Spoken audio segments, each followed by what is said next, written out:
ሰላም እንዴት አላችሁ? የኢትዮ ታይምስ ቤተሰቦቻችን ለሰዓቱ የተመረጡ አዳዲስ መረጃዎችን ይዘንላችሁ ቀርበናል። ከመረጃዎቻችን መካከልም ሳውዲ አረቢያ በሰዓታት ውስጥ በ51 ድሮኖች ተደብድባለች።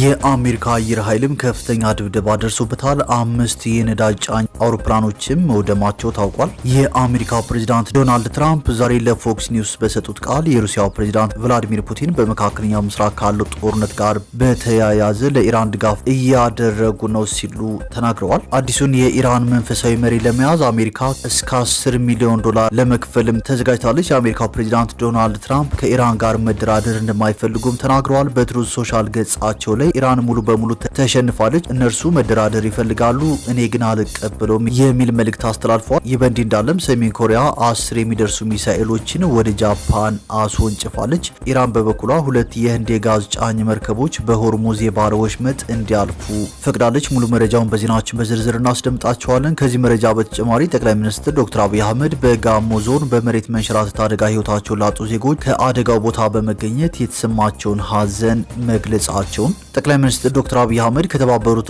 አረብ ኤሚሬቶች ምክትል ፕሬዝዳንት ጠቅላይ ሚኒስትርና የዱባይ ገዢ ከሆኑት ግርማዊ ሼክ መሐመድ ቢን ራሺድ አል መክቱም ጋር ውጤታማ ውይይት እንዳደረጉ ማስታወቃቸውን እንዲሁም በሺህ የሚቆጠሩ ኢትዮጵያውያን ከባለፈው 2 ሳምንት ወዲህ ግብጽ ውስጥ በገፍ እየታሰሩ እንደሆነ መታወቁ የሚሉና ሌሎችን በዝርዝር የምንመለከታቸው መረጃዎች ይዘንላችሁ ቀርበናል። ዝርዝር መረጃችንን ለማድመጥ ቻናላችንን ሰብስክራይብ በማድረግ የደወል ምልክቷን በመጫንና መረጃውም ለብዙዎች እንዲዳረስ ላይክ በማድረግ እስከ መጨረሻው አብራችሁን ቆዩ።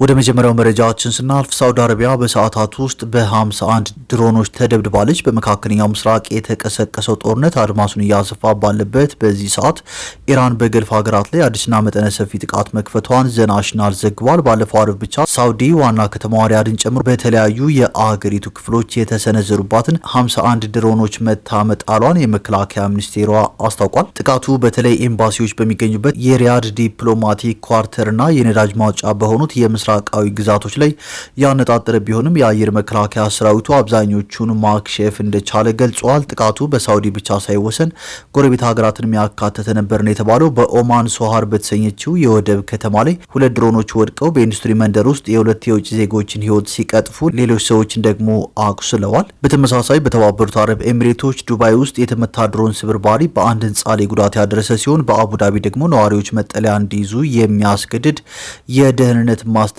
ተሰጥቷል። የኤሚሬቶች ሚኒስትር ላናኑ ሰይበት ጥቃቱን አስደንጋጭ ሲሉ ገልጸው ኢራን ድርጊቷን እንድታቆም አሳስበዋል። ይህ በእንዲህ እንዳለ የትራምፕ አስተዳደር በጦርነቱ ምክንያት የተናወጠውን የዓለም ነዳጅ ገበያ ለማረጋጋት አዲስ እርምጃ መውሰዱ ተሰምቷል። የአሜሪካው ግምጃ ቤት ሚኒስትር ስኮት ቤሰንት በባህር ላይ ታግተው የቆዩ የሩሲያ የነዳጅ ምርቶች ለ30 ቀናት ያለ ገደብ እንዲሸጡ ፈቃድ መስጠታቸውን ገልጸዋል። ይህ ውሳኔ በኢራንና በእስራኤል ግጭት ምክንያት ተዘግቶ የነበረውን የሆርሙዝ የባህር ሰርጥ ተከትሎ የናረውን የነዳጅ ዋጋ በትንሹ እንዲቀንስ አድርጎታል የተባለው። ይሁን እንጂ የኢራኑ አዲስ ጠቅላይ መሪ አያቶላ ሙጅታባ ሀሜኔ የባህር ሰርጡ ተዘግቶ እንዲቆይ ትዕዛዝ ማስተላለፋቸው ስጋቱን አባብሶታል። ይህ በእንዲህ እንዳለም ኢራን 2 የህንድ የጋዝ ጫኝ መርከቦች በሆርሙዝ የባህር ወሽመጥ እንዲያልፉ ፈቅዳለች። ኢራኖች መደራደር እንደሚፈልጉ ነገር ግን አሜሪካ እንዳልተቀበለችውም የአሜሪካው ፕሬዝዳንት ዶናልድ ትራምፕ ገልጸዋል። ፕሬዝዳንት ትራምፕ ከኢራን ጋር መደራደር እንደማይፈልጉ ተናግረዋል። በትሩዝ ሶሻል ገጻቸው ላይ ኢራን ሙሉ በሙሉ ተሸንፈዋል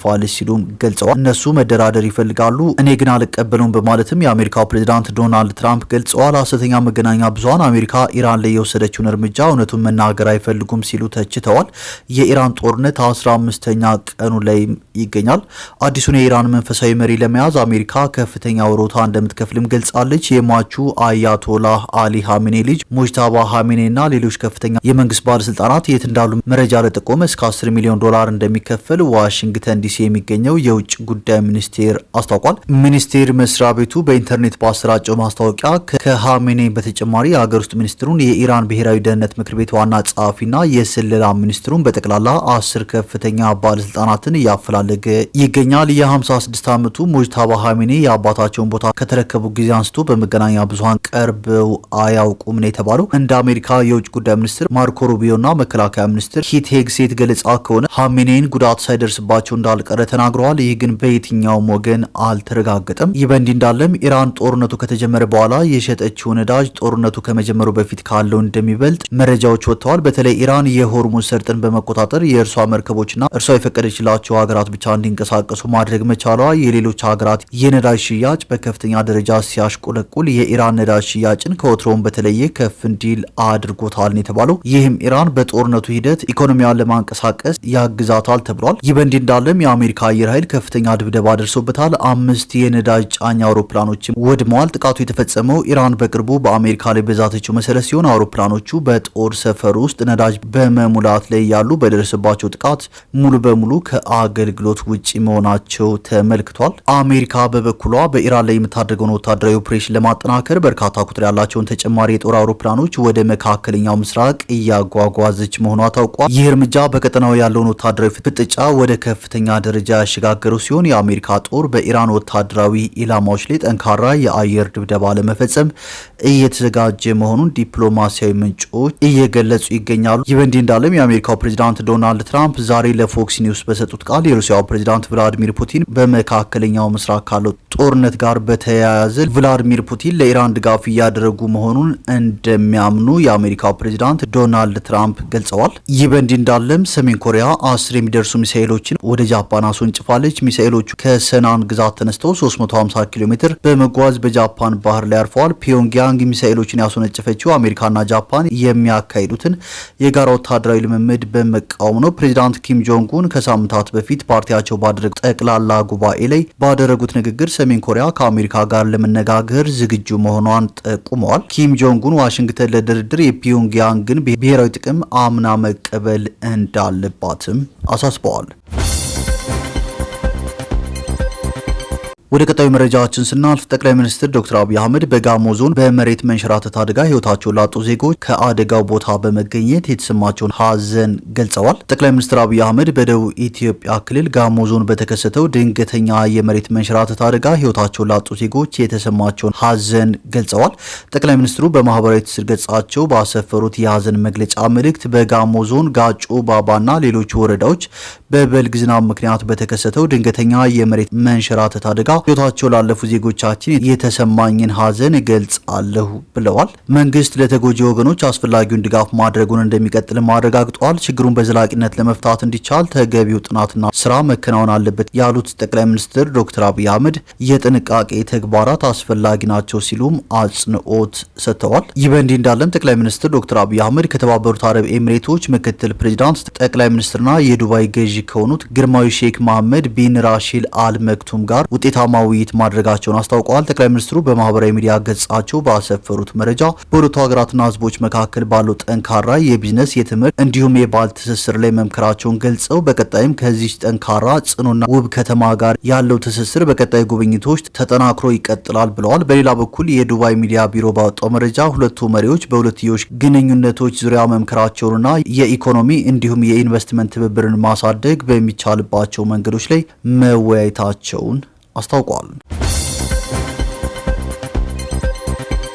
ወደ መጨረሻው መረጃችን ስናልፍ በሺ የሚቆጠሩ ኢትዮጵያውያን ከባለፈው 2 ሳምንት ወዲህ ግብጽ ውስጥ በገፍ እየታሰሩ መሆኑ ታውቋል ሲል መሰረት ሚዲያ ዘግቧል። እንደ ዘገባው ከሆነ ከ2 ወራት በፊት ጀምሮ በግብጽ የሚኖሩ ኢትዮጵያውያን በኃይል ታፍሰው ወደ ተለያዩ እስር ቤቶች ተወስደው እየታገሩ መሆኑን በካይሮ የሚገኙ ስደተኛ ዜጎች ተናግረዋል ሲል መሰረት ሚዲያ ዘግቧል። ለስራ እንደወጡ መንገድ ላይ በግብጽ የጸጥታ አካላት የተወሰዱ እናቶች ከጨቅላ ልጆቻቸው ጋር ጭምር ከተለያዩ 2 ወር ያለፋቸው ሲሆን የት እንደተወሰዱ እንዳልታወቀም ነው የተገለጸው። ገና እድሜያቸው ያልደረሱ ታዳጊዎች ሳይቀር ታፍነው ተወስዶ የሚሉት ስደተኞቹ ህጋዊ የመኖሪያ ፍቃድ ያላቸው ኢትዮጵያውያንም መጥፋታቸው ተሰምቷል። በግብጽ የሚገኘው የተባበሩት መንግስታት የስደተኞች ከፍተኛ ኮሚሽን ቢሮ ስደተኛ መሆናቸውን አረጋግጦ የሰጣቸው መታወቂያ ሳይቀር በጸጥታ ኃይሎች እየተቀደደ ወደ እስር እንደተወሰዱ ተሰምቷል። ቀደም ሲል በዋና ከተማዋ ካይሮ በርከት ያሉ ኢትዮጵያውያን ስደተኞች በንግድ ስራና ሰው ቤት ተቀጥረው በመስራት ይተዳደሩ እንደነበር የተገለጸ ሲሆን በአሁኑ ሰዓት ልጆቻቸው ሳይቀር ከትምህርት ገበታቸው ተገልለው ቤት ውስጥ ተዘግተው እንደሚውሉ ተናግረዋል ሲል መሰረት ሚዲያ